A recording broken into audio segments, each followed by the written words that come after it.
a lot of people aren't prepared for that earthquake, and I always tell people, Matt Monero and I talked about this the last time, he's, I think he's about 5 or 6 years older than I am, but both he and I lived through several economic corrections. Thankfully, the last time around, '08, I was working for the radio station. It was a cash heavy company.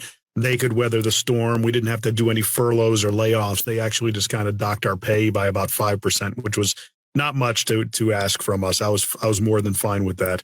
But a lot of people, when the economic correction comes, the earthquake, if you will, they're not going to be prepared. Geological foundation is that they're standing on. Is that something you guys talk about in your trainings?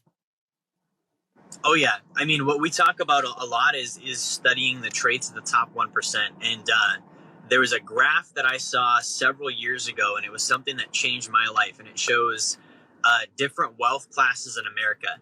And it starts in 1920, it goes all the way to 2010. And it shows the top 1% of wealth. It shows the next 10% spread. And then it shows the bottom 90% of America. And this graph is measuring the percentage of income saved. And so you can actually see during the Great Depression, during the 1970s, during 2001, during 2008, during all these economic crises that we had. And there's a trend. And so what the trend is, basically during the booms, the top 1% of income earners are saving at least 40% of their gross income at all times. And if you look at the graph from the trend from point A to point B, their income and wealth goes up. If you look at the next 10%, they save typically 20% of their income, 10 to 20%, and their trend is down.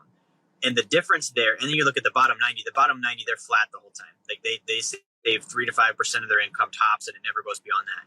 But the trend that is it because they're a lack of income, or just they're spending their money too much?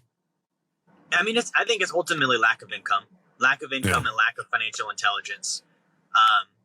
But what we see on this trend is basically like Great Depression, right? First thing I see on the graph, the top 1%, they go from 40 sub-zero down into debt.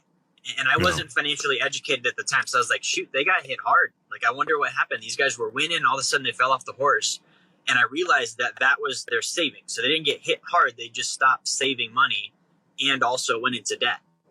And what I realized was they had already been saving, and they took all of their savings and they bought everything. And if you look at the bottom 90% of income earners, their savings dipped in the roaring 20s. And then when the depression happened, their savings increased. Mm-hmm. So like today, we have this earthquake. Nobody woke up expecting it to happen, but there was people lined up at gas stations. They're, buying stocks of food and water. At that point, it's too late. Like if you're doing that, there could be another one when you're in the store buying the water, and that might be the last water you buy.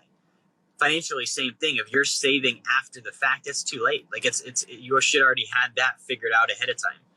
So to go back to your question about that, I think that really is the thing, is people aren't thinking like, hey, we're going to have another crash. They're thinking it's good, it's going to stay good.